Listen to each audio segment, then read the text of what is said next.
ជំរាបសួរបបងប្អូនបាទថ្ងៃនេះគឺយើងបិទឡាន2គ្រឿងបាទគឺដិនសា D9 ហើយនឹង Infinity បាទសម្រាប់ការបិទ Two Tone បែបនេះគឺស្រស់ស្អាតមែនតើបងប្អូនអរគ្នាបាទហើយការបិទបែបនេះគឺយើងបិទ2ជាន់ណាបងប្អូនបាទគឺយើងបិទ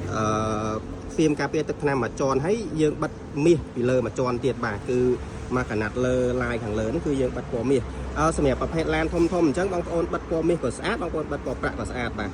ហើយបងប្អូនមើលថ្នេរបាទសម្រាប់ទឹកដៃជាងរបស់ខាងខ្ញុំគឺគាត់បិទស្អាតបាទហើយតម្លៃសមរម្យមែនតើបងប្អូនអរគ្នាបាទថ្នេរគឺស្អាតមែនតើបាទអត់មានឲ្យលិចថ្នេរលិចអីទេបាទហើយឡាននេះគឺបិទរួចរាល់បាទបិទរួចរាល់បាទមើលពីខាងក្រោយបងប្អូនអរគ្នាបាទអញ្ចឹងសម្រាប់ពុកម៉ែបងប្អូនដែលចង់បាត់ហ្វៀមការពារទឹកថ្នាំលើកសម្រស់យានយន្តបងប្អូនបាទបងប្អូនអាចមកបញ្ចូល sticker បានបងប្អូនមើលអសបាទ